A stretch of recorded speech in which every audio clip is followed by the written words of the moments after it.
Hello, everyone. Before we begin this episode, I want to remind everyone that the Human Equation podcast is powered by Figbox AI, an AI platform that allows you to speak to digital twins of real people. Visit figbox.co to learn more. In this episode, I'm speaking with Professor Morenike. She is a professor of pediatric dentistry at Obafemi Awolowo University, the top university in Nigeria by most accounts, where she worked since 2002. Her work focuses on improving adolescent health outcomes, among other things. She has played a critical role in advocating for inclusion of adolescent clinics and treatment facilities across Nigeria, helping shape the national health policy. She's also served as an advisor and consultant to global organizations such as the UNICEF and the World Health Organization. In recognition of her contributions, she was elected as a fellow to the Nigerian Academy of Sciences in 2023. Thank you, Professor, for joining us, and I'm looking forward to this conversation. I first want to start with this elephant in the room, right? The Epstein clause, which I will define as a socioeconomic group of network that yields disproportionate power of influence, often exploiting systemic inequalities and taking advantage of others by stealing opportunities or futures of the less powerful individuals. Can you speak to this global phenomenon that we're seeing unfold in real time, especially when you consider characters like Donald Trump, right, and so forth? And, whether you think that for such a group to rise or for such a group to become dominant for so long, you inversely need society and groups within society to become more shallow in their thinking. In other words, more focused on the material instead of the internal, more focused on self instead of the community. What are your general thoughts on this? Thing with Donald Trump, it's all not necessarily that they gave rise to that. So why are you seeing an evolution of a growing number of shallow thinkers? Right. I don't have all the answers, but this is my perception, and please appreciate that it's a perception, not like it's evidence-based or evidence-driven. Right. I think one is the fact that you're seeing a lot more of rewarding system and evolution of a rewarding system for shallow thinkers. So it's okay to be a shallow thinker when you can definitely make it. Like that's a Nigerian phrase. You make it in life. You know, you can be anything by being a shallow thinker, and you see it all over the place. So why should I invest that hard into being a critical, innovative thinker when there's nothing being rewarded for that? Right. And that's actually right. And that's actually a point that I wanted to go deeper into. So your view is that the reward system doesn't reward critical thinking, doesn't reward going beyond the surface. And so, when you think about that reward system, what are those reward systems that can reverse the collapse and the contraction of the thinking class? And so I just want to remind my audience, right, that when we speak of the thinking class, right, the professor has offered her definition of those that can think critically, those that are innovative, right? But it is important to understand that the development of any society requires these class of people. They're the ones that invent the new machines, the computers, the social medias, right, and so forth. And so, what is required for the reversal of the collapse of such thinking class? When you think about both in context of the reward system, but also the things that need to be developed. What are your thoughts? So I'll come from two angles again. Okay. I think there are a number of theories that are very fundamental for those reward systems. We do know that for critical thinkers, it's a lot more of internal reward, satisfaction. And when you think of the Maslow's theory or the Hertzberg's theory, whereas I'm not comfortable differentiating and saying shallow and deep, but the majority are not the critical thinkers, Right. and that's expected. But the majority also, once they see what otherwise comes with the reward from critical thinking, they'll want, there's a want to shift Right. in the past to be part of that elite club without putting, that there's this there's this distinction that comes with being critical, innovative. It's honorable to be in that space. So you want to gravitate towards that. There's the increasing tendency for that population to increase. However, what you're seeing is critical thinkers, innovative thinkers are losing that honorary, distinguished look based on an increasing interest and reward for what is physical, what is external. There's increased reward through house, money. In those days when you excel, you're not looking for monetary reward. For example, let's say football, you win your games. The big deal is not to get money or house or clothing.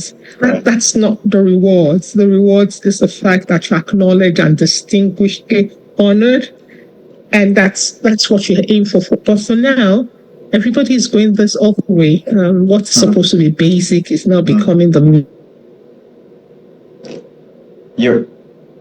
Your internet went out a bit as well.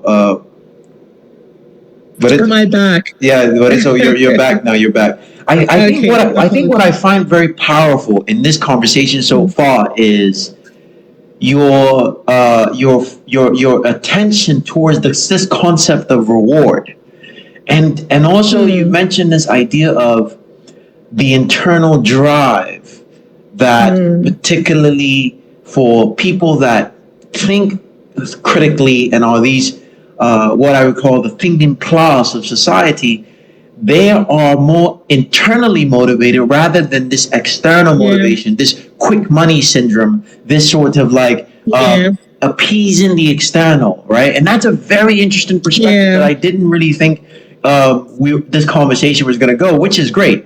Let me add a little bit more to this, and ground this next point in some stats. 10 to 20 million children in Nigeria out of school. 62% adult literacy. 55% female literacy. The net enrollment in Nigeria is less than is one of the worst in Africa, right? The primary completion is 65%, right? The tertiary enrollment is about 10 to 12%. It's 18%. Right? 18%, about 18%. I stand corrected. And so when you look at the atrocities captured in these numbers, how are we even educating the Nigerian youth, society? What is there even a national curriculum? Can you speak a little bit about that and just kind of some of these horrific stats when you think about the foundation of reorienting the Nigerian mind towards a different type of society where thinking and long-term thinking is rewarded? The basic infrastructure that does that, as you've mentioned, is almost non-existent. What are your thoughts on that, Professor? I think you've raised a very, very powerful, cogent issue. Any society that is thinking about change in the long term, and I think I was involved in a recent conversation, that change doesn't happen overnight. Right. And when the first dent of a change you would measure in 10 years, not even 5 years, the first dent of the change happens in 10 years. But that investment you imputed the investment 10 years ago. And where's the right place to put that investment? It's into the schools. We do have arguments about the value of schools, but it's at the point where minds are being formed, early childhood education, and readily encouraging people about critical thinking. There's a whole system that makes you think and adapt you to this way of life.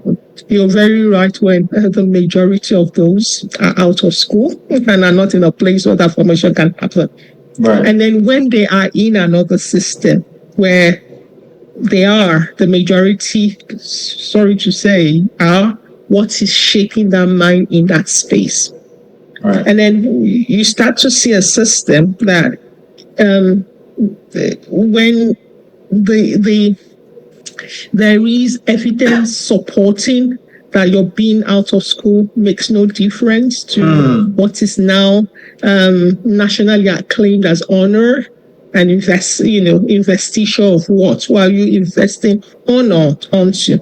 It doesn't matter whether you are in school or out of school. So why would anything drive you at all costs?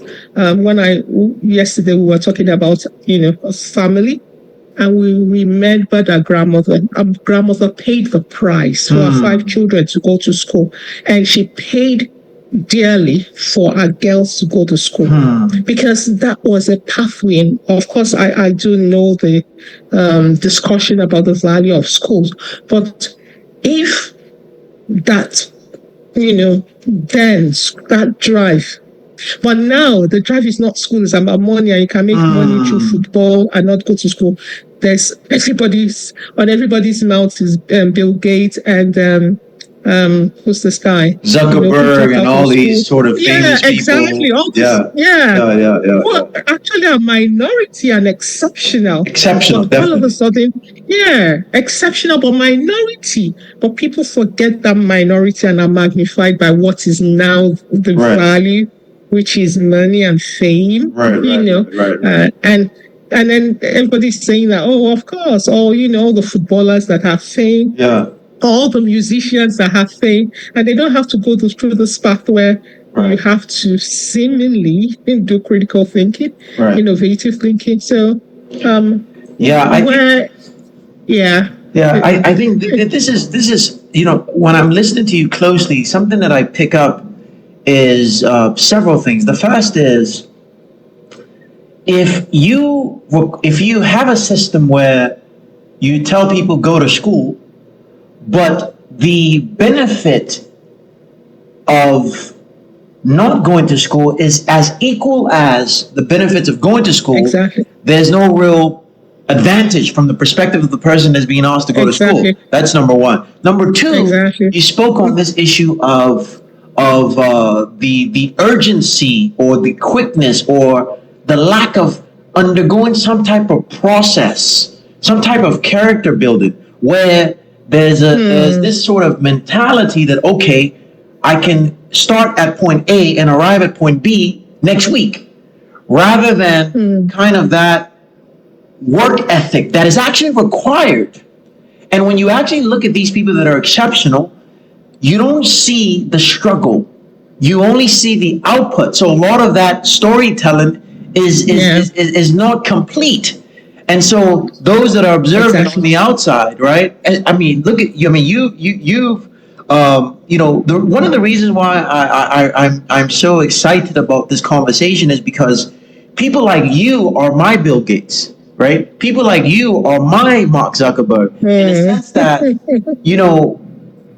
and I'm sure that through your own career as a woman in academia, as a scientist, people, right? It has been an incredibly powerful journey.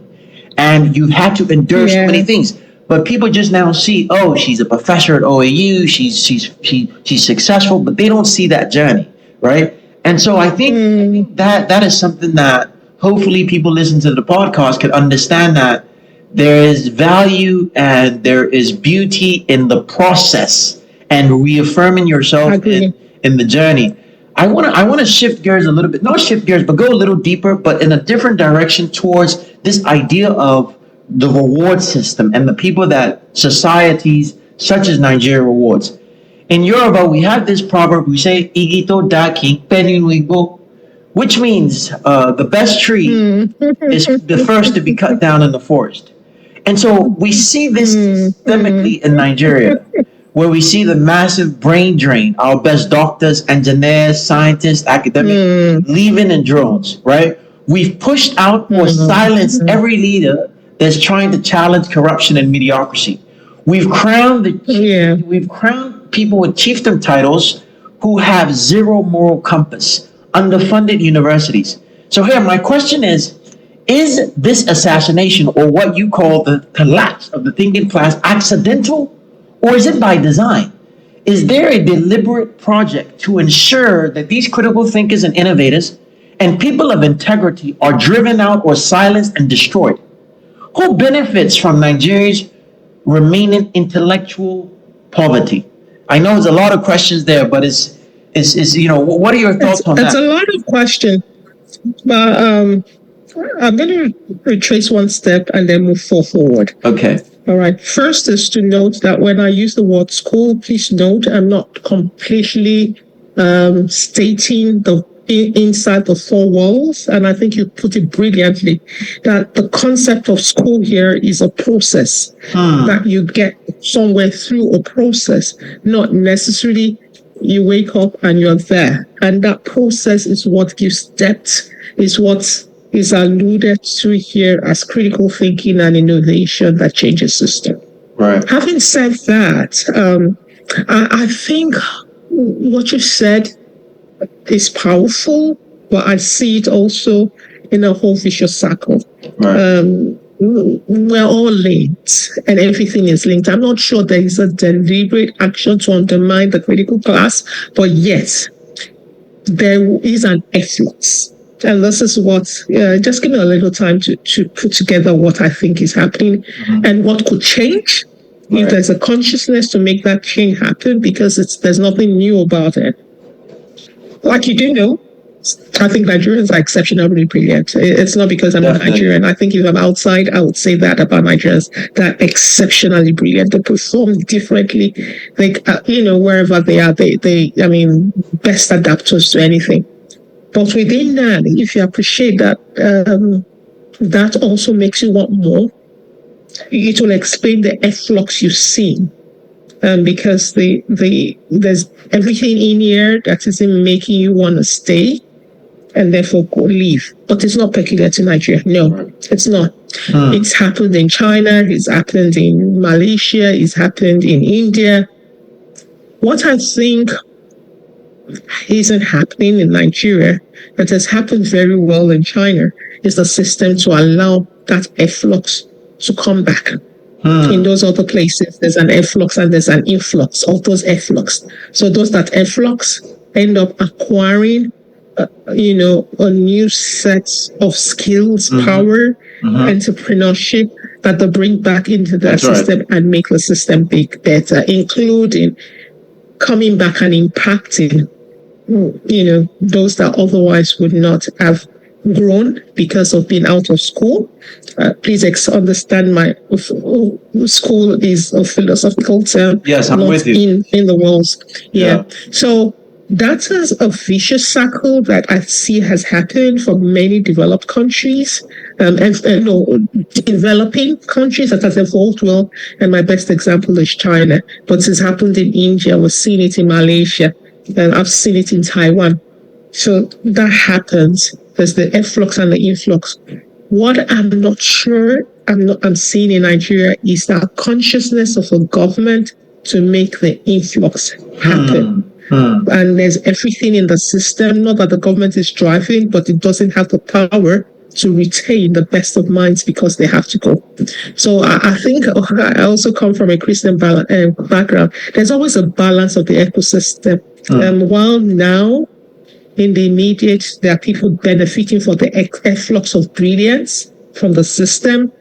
Down the line, there will be a balance, like you've seen in growing powers. And I think what we're seeing in the global space is that growing power, where all of a sudden you're seeing nations that were never given attention being in the space and demanding their voice to be heard. That's challenging norms. And I tell people, look, I've been in the system enough to know that that's not normal. That is unsettling to world powers, where people that had no authority. But what happened? They were the people that effluxed and came back and that made that change happen. And that's why I think it's not completely a loss that we're having efflux, but it will be a loss. The net loss is that system of allowing them influx, because many would want to come back and make that difference, where we lose out from that end and without consciously devise a system to bring them back, and the few that would want to come back. Yeah. Wow, that man. That's an absolutely powerful analysis. So your thesis is that that sort of brain drain, right, that occurs in one direction needs to flow back in the other direction. Yeah. And so, what is the mechanism that allows those that have left Nigeria, who are in the diaspora, who's developed their minds and certain skill sets? What is the mechanism that will allow them to come back into the system and transfer those technical and analytical skill sets to build the infrastructure of the country, to inspire the next generation, to innovate in a way where the country can evolve and systems can change? That is, I must admit, I've never heard the such brilliant nuance. And one of the things that I take refuge with what you've said is, when you look at the canons of history, you realize that Nigeria is not special in its historical journey. And if it gets certain things right, it too, like China, like India, will eventually be at the world stage and be able to sort of begin to develop its systems. I want to say several things to my audience in case you don't know. There's a book. There's an author. His name is Malcolm Gladwell. And he writes about the immigrants in the U.S. that are the most academically and successfully, yoked. And in case you don't know, Nigerians are the highest PhD earners across all immigrant class in the U.S. Next to China and India. So as you mentioned, right, there is a particular brilliance in these class of people, whether or not it's nurtured by the Nigerian society and government remains to be seen. Let me ask you about your research, specifically as it relates to health. But I want to focus on women and children's health. Because for me, when I think about the mark of a healthy future and the heart and the mark of a healthy society, it's that society's ability to respect, appreciate, and honor its women and children, and making sure that they are at the forefront of safety, care, health, and so forth. Can you speak a little bit about the Nigerian health care system, the Nigerian mental health status? What are you seeing in your practice when you talk to young women, when you talk to children, when you talk to people that need medical treatment? Most of you all can't see us right now, but the professor sort of tilted her head backwards, and I'm sure that is a tilt of distress in some sense. Because even me, that I do not live in Nigeria, when I hear about some of the horrific stories of just the collapse of the healthcare system, it is absolutely heartbreaking. When I think about the mental health of people, women and children, the men as well, right?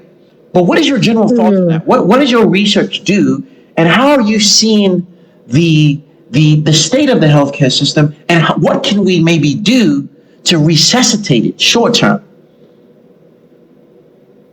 Yeah, you did catch my position. I'll respond in two ways. And I want to backtrack to where I finished, but I'll get back there. There was something I left there that I wanted to put in the picture. The health system in Nigeria is bad. I did not I think much recently people know and talk about it, but I realized that ages ago. It's bad. It's bad, even comparable to what is happening in Africa. I'm telling you, I'm sure. It's really bad. It's not on the mind. There's no dressing it. But I think the worst thing is that people don't know what good is in the health system. And therefore, getting even people in authority, I'm not talking about the minister. Nigeria is huge that the minister cannot change things. Like Nigeria's health system will change when the people at the governance level down there, like the CMDs, the hospital owners, change things. That's how it's going to change. It's not the ministers, it's not the policies. The system in the country is so decentralized that action cannot just be galvanized and driven from the center. For example, the minister can have excellent policy, but recognize that the state has autonomy over a system. So what happens at the government level will not trickle to every state until the state adopts it. And even as at that, there is a local government system that is even worse, that is under something. So the structure itself allows for autonomy. If it works, it's a great system. But it's not working. And then the operators of the system, for me, and this is my perception, don't know what standard is. They don't know what standard is. So what are you driving? And this is where, let me give you an example and I'll come back. I was in Mozambique, Zimbabwe, and an event happened. And I was shocked with the reaction. And I was wondering, why? Why did this happen? Why is there an enslavement in thinking that this is the only way? And one person responded that, baby, Mugabe had been a president for 35 years. Citizens that grew up knew nothing but Mugabe. So how can they think outside Mugabe?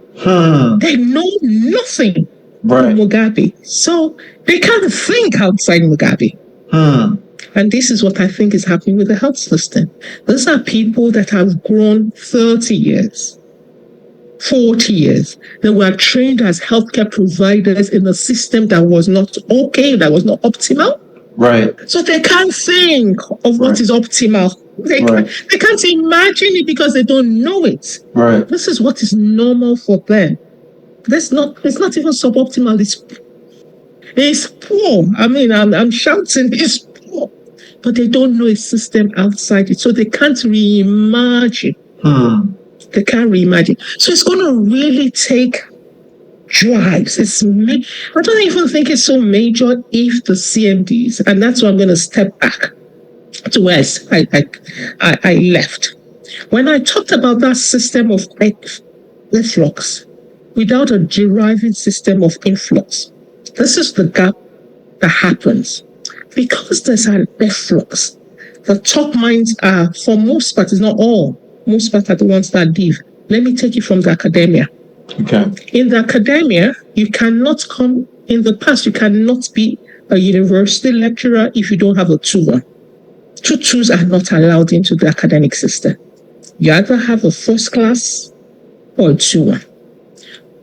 When there was an efflux and there was a major gap, the university had to start taking 2-2 and third class into the system.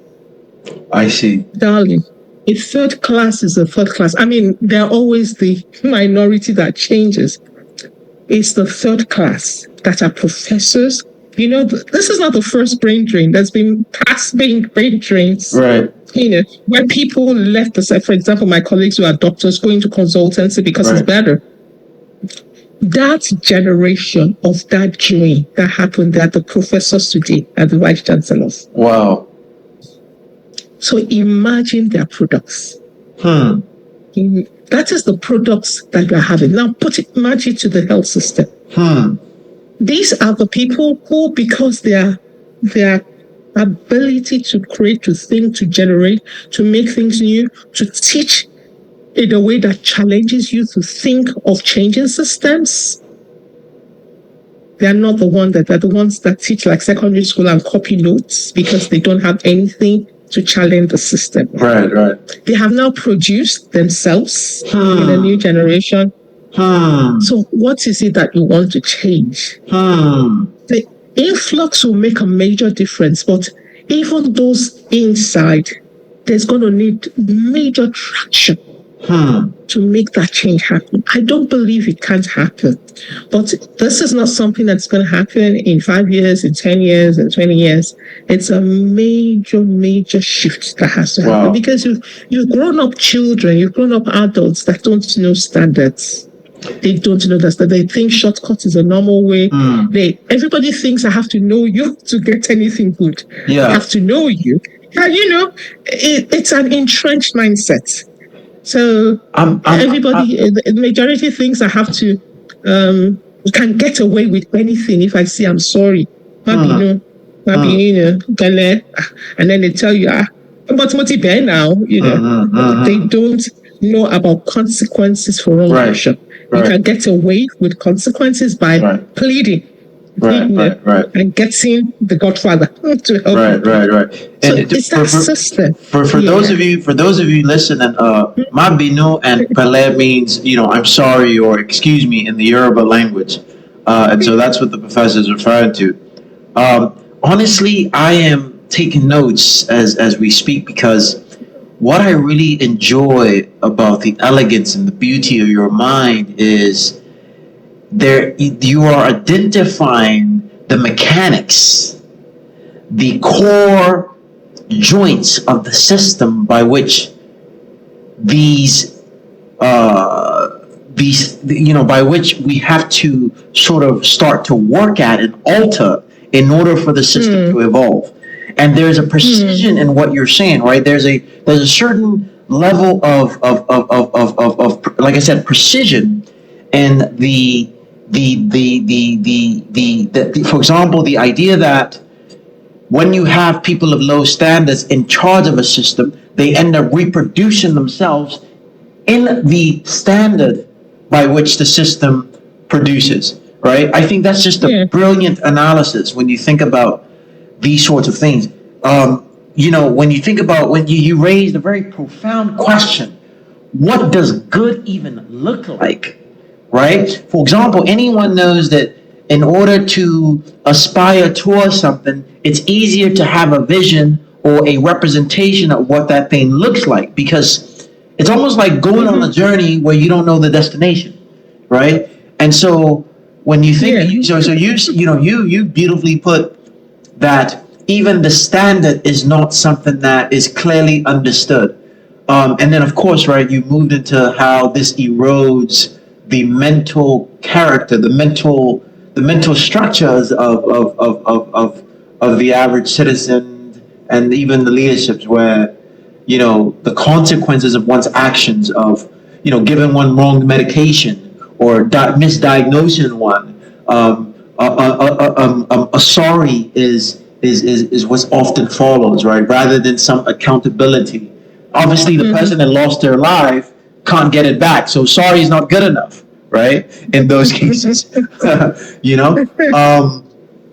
Can you talk a little bit about the health crisis, though, in Nigeria and Africa in general? This is a very provocative question that I'm going to ask, but are Nigerians traumatized people? Are Africans traumatized people? Is there a collective mental illness that Africans deal with? Again, these questions are meant to be provocative, right? Is there a mental sickness in some sense by virtue of the fact of how these systems have evolved and how things have evolved from a perspective of leadership and so forth? What are your general? Is there a collective trauma that is also underlying all these things that we've talked about? I think you ask a profound question. And apologies, I'm going to answer it with an analogy. Of course. And that's because it was a recent analogy. But I'll come back. And don't let me lose it. You asked me a question about women and children. Yeah, women and children and as well. I went off, yeah. So, and this is how I'm going to explain it. And I'll come back. I said, in Africa, we say Africans are poor. It's a resource poor country. And then when I was discussing this, I said, look, who defines poor? Who defines, what's the standard? A person in Botswana who has 100 cattle or 1,000 cattle in Botswana is recognized and acknowledged as rich. But you know what? This guy is not going to live in the castle that you live in. He lives in a thatched house, a mud house, but he's going to eat, he's going to be okay. But his own standard of comfort is a thatched house, you know. But he has 1,000 cattle. In his community, he is extremely rich. He doesn't have any problem with money. But when you come with your measures of your indicators to measure poverty, his cattle will never translate to wealth. His house makes him defined as poor because it's thatched, it's not tiled floor. So who defines poverty? How is poverty defined? So I will now step back and think about the mental health. If you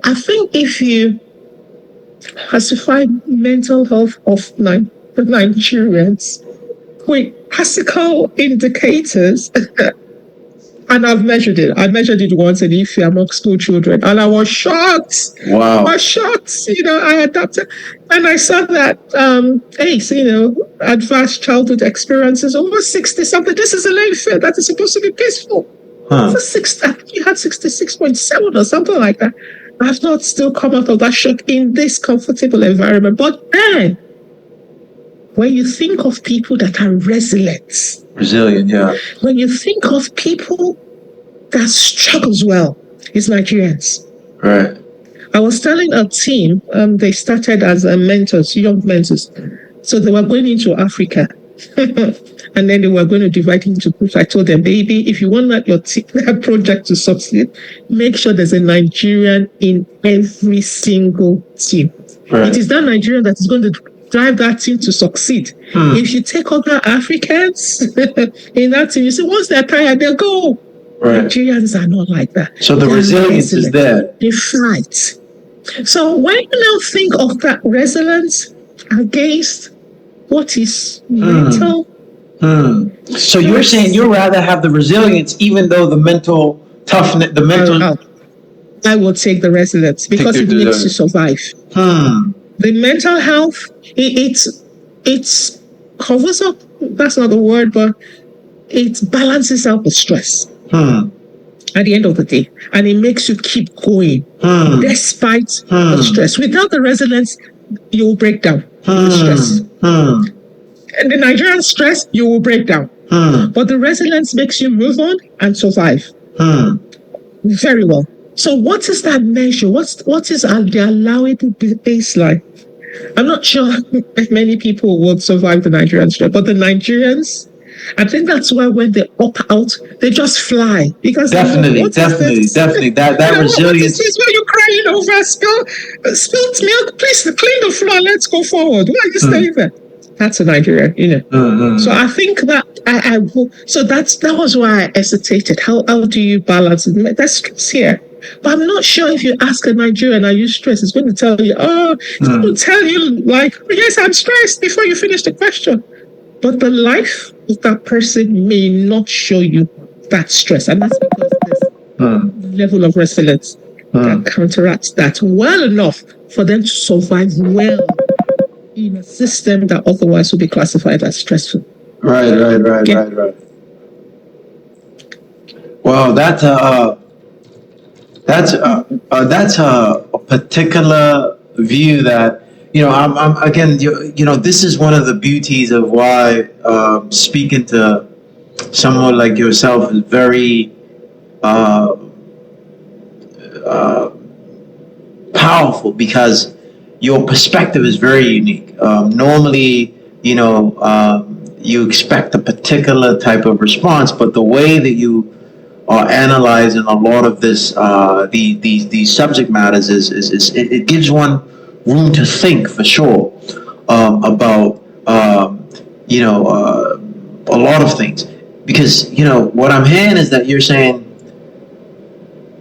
a healthy brain or a healthy mind, some level of stress is important, some level of friction, some level of of challenge is important. Yeah. And the challenge and the stress builds character and resilience, and that character and resilience almost puts and brings forth an unstoppable, immovable determination and persistence towards achieving a particular goal. But yet, you also sort of preference this point that there should be some baseline level.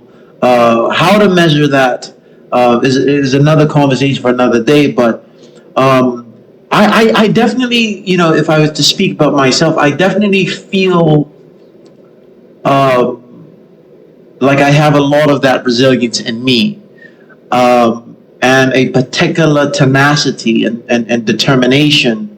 And so it'd be interesting to explore that both scientifically, and also just in normative conversations, what people and others have when it comes to the mental health, resilience, and stress in Nigeria.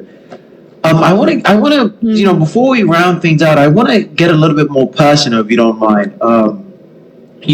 Did you always wanted to be a scientist when you were younger? Like, are you living your dream now? Like, are you happy with the career path that you've chosen? Was this always your dream to be part of the thinking class? I mean, I hope people have enjoyed the conversation so far, because, this is, I honestly believe that if people like Professor were at the table in Nigeria, the country would be fundamentally different. And but yeah, what did you always wanted to be an academic? Are you living your dream? You asked a great question. I don't think I ever thought about anything I wanted to be. That's the truth. I never thought about, but I knew I had a fundamental principle. Whatever it is you do, you just do well. Right. That's all. So, and if you reflect now, am I sure? I'm very happy. I'm really happy. I'm happy with my life. I'm happy with my career. I think yesterday I was just thinking and said, how I've so much evolved. As almost, you can almost say, research is our life. It's like my doing research is my breath, is all I am. I was just walking from my room to the parlor, and I just reflected that, what, I could have been anything. I could have been anything. I could have been an astronaut. I could have been a philosopher. Wow. I could have been a bread seller.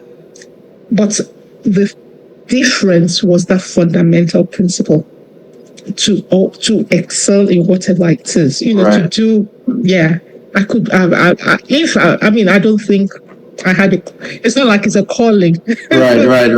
That's a very interesting perspective. Like you're boundless. You're dynamic. You of course it's clear to me, but you're saying that you would have excelled in anything. You were someone that could fly in different directions, and that's very clear. Anything.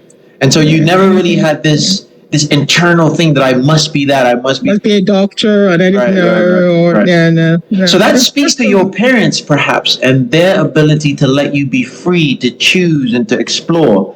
Or were your did your parents give you that permission to be able to move left and right, up and down? Like, what were your fondest memories of your childhood when you speak about, when you think about your parents and kind of what the atmosphere and environment that they created for you? Why I laughed?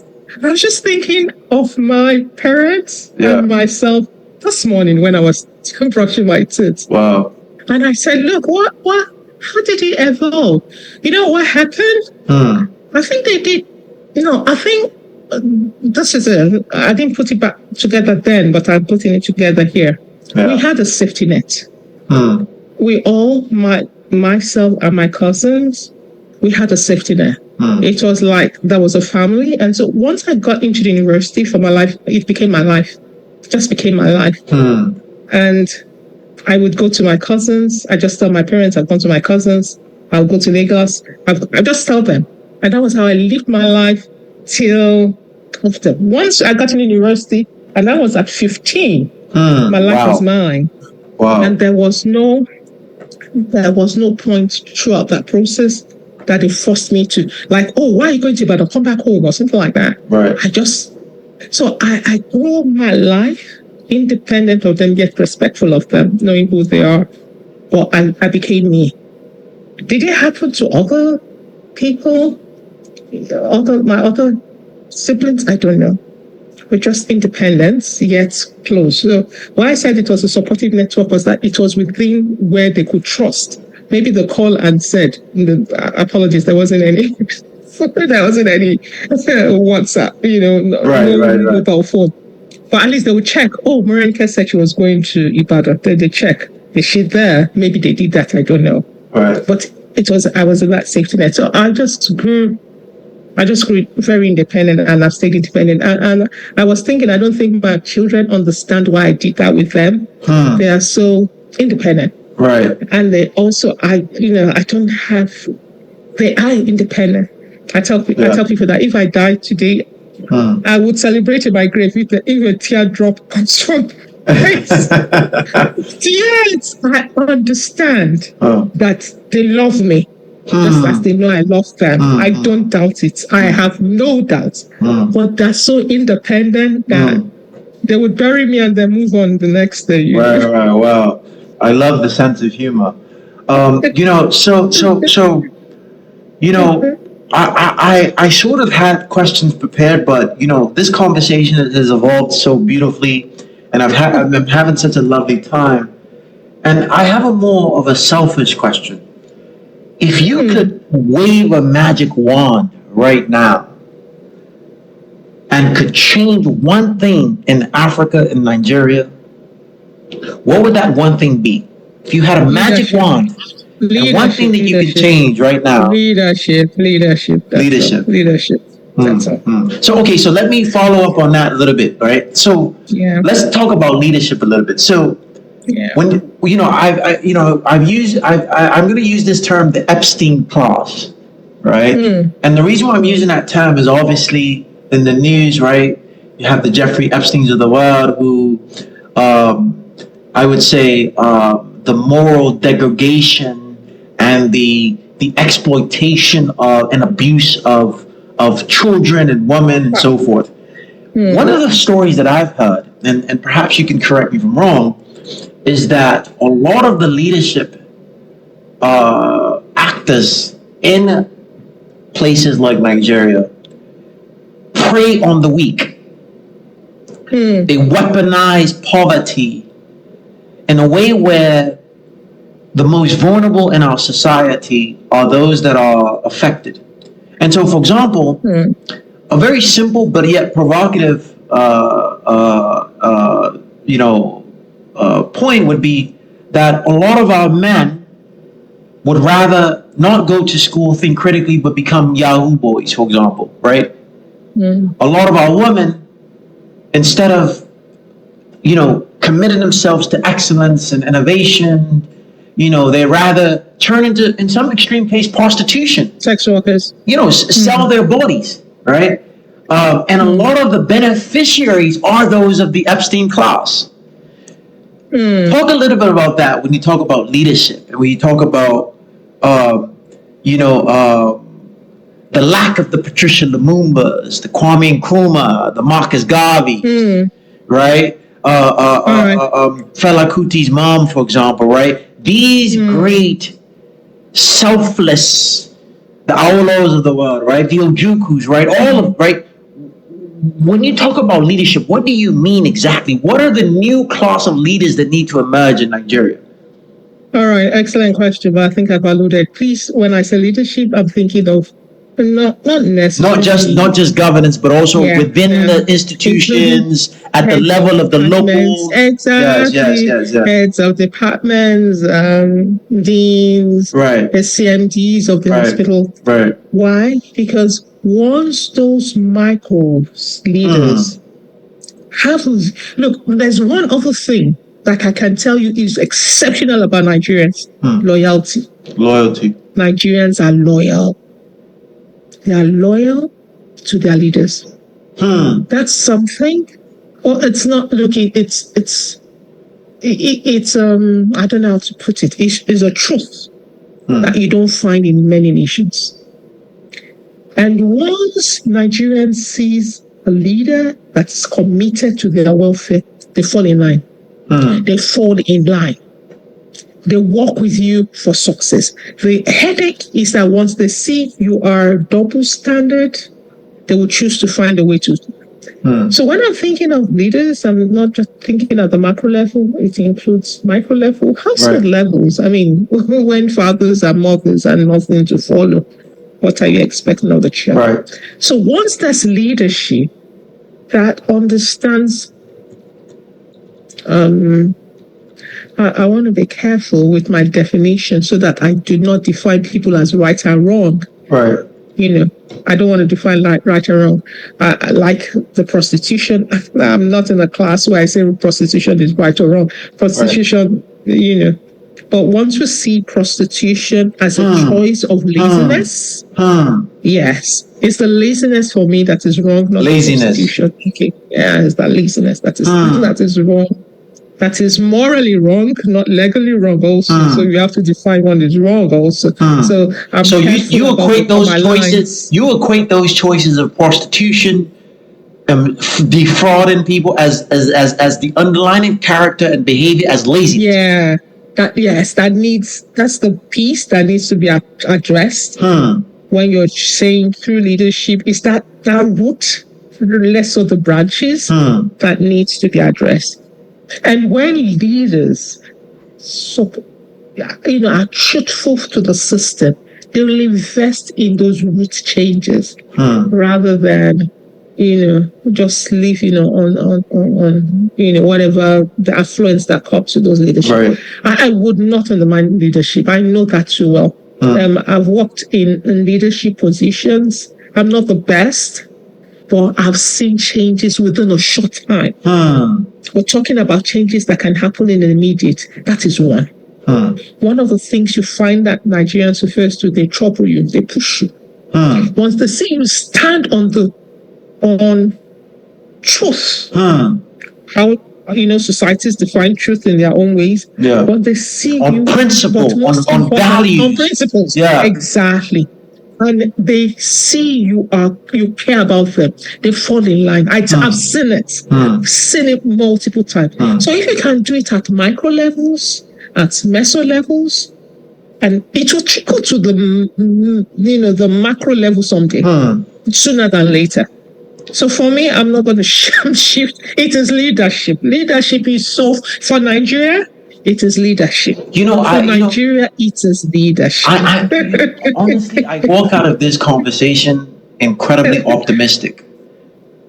I do, because you have articulated that this society has all the ingredients it needs to make an incredibly powerful nation. And I must say that you with a few others kind of know a little bit of what I do outside of this podcast. And so for someone like me who sees themselves as one of the bearers of the new futures of Nigeria, I come out of this conversation very motivated and optimistic, right? Because, I've learned so much. But again, just to reiterate, you've identified all these different points that if we get right, it will be an incredibly bright future, and one where people and individual citizens can live their God-given potential, right? Can go beyond what they have been allowed to in the past. Let me ask you one more question, and then we'll close it out.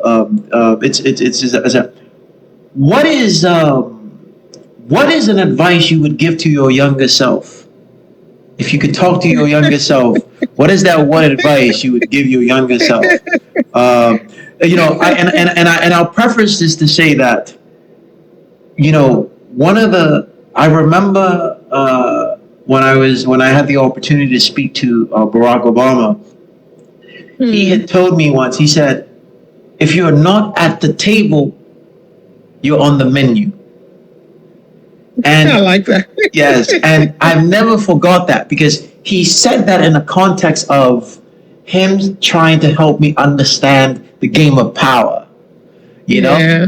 And, I sort of like to take these short quotes and proverbs and put it in my pocket. And so I'm trying to get one from you.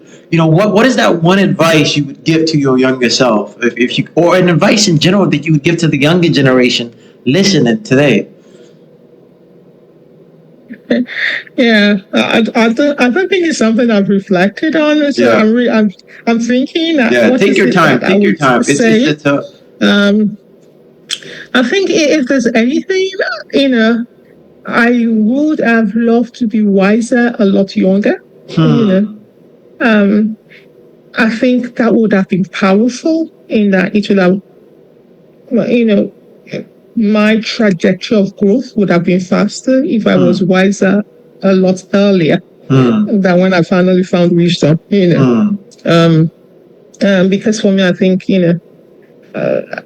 if there's anything to weigh in terms of what's powerful in itself, it's wisdom. Definitely. Because you can easily decipher what is right or wrong. You will also know when it is to move forward and not to move forward. Definitely. You're not going to be following the peer pressure. You will dare to be on your own, on the lone side. You So won't be afraid of falling. That intuition, that deep intuition, that core, that gut feeling, rather than there's no real signal. And it gives you strength. Even when you're walking alone, it's not about any other person. It's about your conviction. And if you fall, you're not afraid of falling. I tell people, one of the things you're not afraid of falling. You just reminded me of something that when you said, I was sort of like, it was something that threw me off a little bit when you said that you could have been anything, and that it wasn't necessarily this point of calling or but more like you just always wanted to excel, right? And for me personally, I'm someone that is driven heavily by the concept of destiny. A lot of what I do right now, I truly believe I was born to do. It was my calling. And so I think the benefits of that is that there's this sort of internal fire that is always there, that even when externally nothing gives you a green light, there's always this constant reference. And it's something that I have used to almost as a placebo in certain spaces as well, right? Where it was a useful way to think about the road and the journey. It may not even be real that it's destiny, but it was a useful sort of way to think about, how to progress. And, it's a very, very powerful source, I think. And I think part of it is. Please go ahead, please. Yeah, I think when I reflect on it, this is. I'm a Christian, and that also is my background. I don't know. Very recently I was reflecting. I think I'm going to talk to a set of young persons. This is one of the things I would say that you must find an anchor.